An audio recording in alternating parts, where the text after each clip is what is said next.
Hello everybody, it's me, Emelena, and this is Josh, and today I want to talk about something I previously talked about just a video ago, actually, and it's about anxiety. And when I filmed that video about living through 10 days of anxiety, I was confident, really, like, that it wasn't going to come back, at least not in that capacity again, because I had gotten so much peace of mind from going to the hospital, them telling me I was really healthy, all my blood work was good, like my thyroid's not screwed up or anything, which is a big deal because that runs in my family, thyroid condition, but it didn't. Basically, it's thoughts make the anxiety happen, for me anyway, and I think Josh was calling it a thought trap, you know? Oh, yeah. And like, it's a thought trap. It genuinely is, because I will think about something scary and then I'll be scared. And another place where I get a lot of anxiety is in the car, but I'll talk about that later.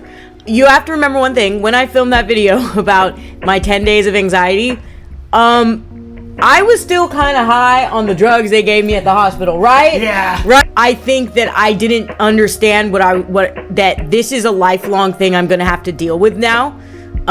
It's the consequences of running away from my problems for so long. I truly think that. I also think it's the consequences of smoking weed for as long as I did and partying when I was much younger. And your body doesn't forget, they say, and it catches up with you. Everything you do in your youth eventually catches up with you. Like, one thing that really bothers me a lot in the body positive movement is that it's a lot of people convincing younger people that, oh, you can be healthy at any size. Well, the thing is that when you're like 21, 22, 23, 24, 25, right? When you're under 25, we'll say, when you're under 30, okay? You have this shield of youth that has all your blood work coming back healthy, and you can feel great and feel healthy because of that. But once you hit like 31 and you start going up to your 40s, you have real health problems that come with being obese. If you are extremely underweight or extremely overweight, that can be really, really detrimental for your health. And I just want to point that out. The body positive movement is completely wrong when they say healthy at any size. That's a tangent. The anxiety came back. And it came back with a vengeance, just as bad as the anxiety I had during that 10 days, except not as long lasting. It doesn't go on for a whole day. It doesn't go on for hours, but it's like more like 20, 30 minutes. No. I have anxiety meds to take now, which makes it a lot better because they just stop the thoughts in their tracks. But I am now coming to terms with the fact that I have to live with being anxious probably for the rest of my life with these thought traps. And, you know, the thing that really bothers me is that my anxiety is linked to two things that you have to do to live as a human being, okay? Number one, eat, and number two, sleep. You have to do those things. You cannot not eat. I mean, you can, but it's not good for you. And if you go a few days without sleep, have fun with those side effects, right? And so I have to do these things every day. And I have a deadly fear of choking to death and of suffocating to death in my sleep. So every night, sleep is interrupted and extremely difficult for me. I have extremely fucked up sleep now. Ever since I came out of the hospital, when I thought everything was going to be better, it's come right back. Wouldn't you say it like took a few days? Oh, yeah. But it came right back, me being scared of dying in my sleep, suffocating my sleep. And just last night, I had a really bad anxiety attack, and partially because I think I drank some alcohol at a party. I had one shot of alcohol, and that shit affected me so bad because I couldn't sleep. Every time I almost fell asleep, I'd get up and think I was suffocating. It's terrible. It's not nice to live with, and honestly, I haven't figured out any methods to calm it down. Like, I try to focus on my breath. I try to ground. I've even tried meditating throughout my day. Nothing's working. I need better coping mechanisms that I guess I have to just go through the experiences and discover them on my own. If you have any tips, go ahead and leave them in the comments, by the way. I was not prepared to have this for the rest of my life. I already have psychosis, so what else do I fucking need, right?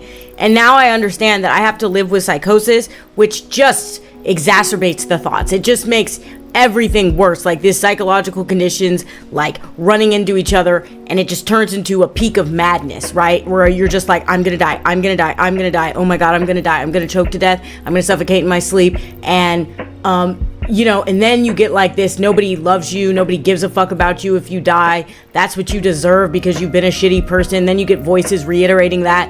And I want to make a point that, like, the voices in my head are not extremely loud and obnoxious anymore. They're fainter now, and sometimes I can go a whole day without hearing them because I take my antipsychotics, which is why it's very important to stay on your meds. I say that, but I forgot to take my antipsychotic last night because I was so fucked up. I got home and was just tripping because the thing is that alcohol and even weed are not really great when you're on meds. Like, the interactions can be, well, in some cases fatal, but they can be pretty detrimental. Like, you can have a seizure with I'm on an antidepressant that if you drink too much alcohol, it increases your risk of a seizure. That's fucking scary, by the way, and that triggered the anxiety. Now, one thing I noticed is I was at this barbecue and I was able to chill. I took a couple hits of weed. I was able to take that shot, hang out with everybody and talk and have a good time, right? Yeah. And like, Josh had a really good time too, by the way. He drank some German beer and it was the best. I took a sip of his beer and I was like, that's the best beer I've ever tasted. Yeah. Just so you know. So Josh had a good old time talking to his buddies about music and stuff, and it was really fun. But like, the second we left, I got in the car, and this is what I meant when I was saying the car's not good for me, and I started thinking like, I'm gonna die. Oh, my clip's falling off. What the hell? Anyway, so I got in the car and I started thinking I was going to die because I don't know. I thought I was going to choke to death again. I thought I was going to lose my breath. I thought I was going to suffocate. I thought my throat was going to close up.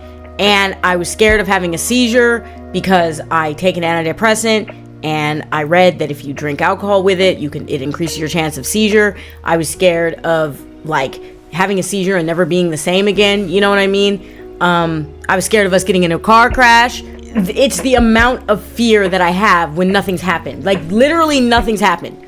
Like, and Josh said, he was like, you're just thinking and then you get scared. So now that I've accepted that anxiety is just a day-to-day thing for me, I'm really kind of lost because I don't know where to turn. I don't know how to make it stop. And like, it can come on at any time. Like, it isn't just sleeping and eating that are triggers. It's thoughts. So I can have like a really tame thought and it can turn into something horrific to the point where I don't even want to give examples, because giving an example will probably trigger it. Also, it's just bad stuff I don't want to talk about. You know what I mean? It starts with like a weird feeling in my chest, like a sort of a pain in my chest, and my heart kind of skipping a beat maybe.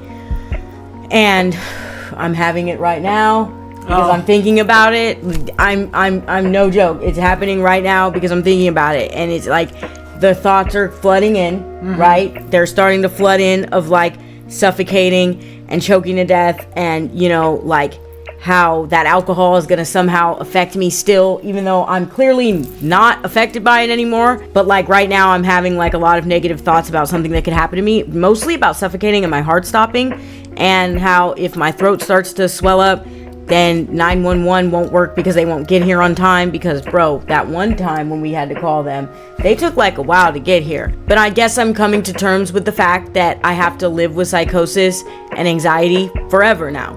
Like, anxiety is now a forever thing. It is now an everyday struggle that I have to deal with. And not just me, my boyfriend has to deal with it. Just like he has to deal with the symptoms of psychosis when they happen. It's not just an individual journey. The people around you are also affected. And I think that's one of the things that makes mental illness so harrowing. If I just dealt with the psychosis on my own and nobody else around me was affected by it, then that would be so much better than knowing that it affects the people around me and then it changes them too, because they have to be able to respond in a particular way. And like Josh can tell you that, you know, it's trial and error knowing how to respond to someone when they're going through this. And learning what to say and what not to say is very difficult. Like for Josh, he can trigger my anxiety just by talking about something. And he's not trying to do it on purpose. It just happens. And he has to really watch what he says a lot of times now. And I feel bad. I feel like, you know, my disorder controls our relationship in some way. And now I have anxiety to top it all off, to just make things even more like disturbing. I am going to make an upcoming video about, you know, what it's like living with psychosis in a relationship and how it affects my partner. Me and Josh have recorded at least one video of it. We're going to try and record again about this, because I want to really get this video out about like how much it plays a role in the relationship. That's all I wanted to say for today. Anxiety is a bitch, and if you suffer from it, I'm very sorry. There is light at the end of the tunnel. It's just, for me right now, it's really hard to see, but I know it's there. And I think knowing that there's hope and knowing that there's a light at the end of the tunnel, knowing that this isn't the end all be all of your existence, that really helps. While I was editing, I kind of realized that there was some stuff I still wanted to add in. Like, for instance, like I started having an anxiety attack while I was recording the video, right? And the reason why I was able to continue recording the video is because I was distracted. And that's one thing that I discovered, is that distraction is probably the only way to keep me from falling into these thought traps that I'm talking about. For instance, when I was having the real bad anxiety after I took the Lexapro and I had that 10-day straight anxiety attack, which honestly, it felt like the anxiety attack was the entire 10 days. It didn't feel like it took breaks to me. I mean, you can ask Josh, like, he was here for the most of it. It didn't, I mean, like, the only time I wasn't anxious is when I was sleeping, and even then I would have nightmares about being anxious in my nightmares, right? So, basically, what I'm saying is that distraction worked the best for me. When I was having the worst of my anxiety attacks during that 10 days, I would watch anime, like cheesy ass romance anime too, to try and distract myself. I would sing sometimes, listen to music. Josh would try to talk to me about stuff, like I'd ask him to talk to me about music theory and playing music and things that he's into. Anything that would distract me from the anxiety I was feeling was excellent. But of course, the thoughts would always win out because I was just going through a really horrible time during that 10 days.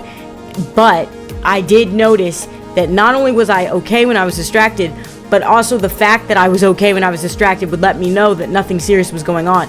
But of course, my mind would cut in and screw that, and like basically like, no, screw that, you're really dying. Now that I have my anxiety meds, it is better.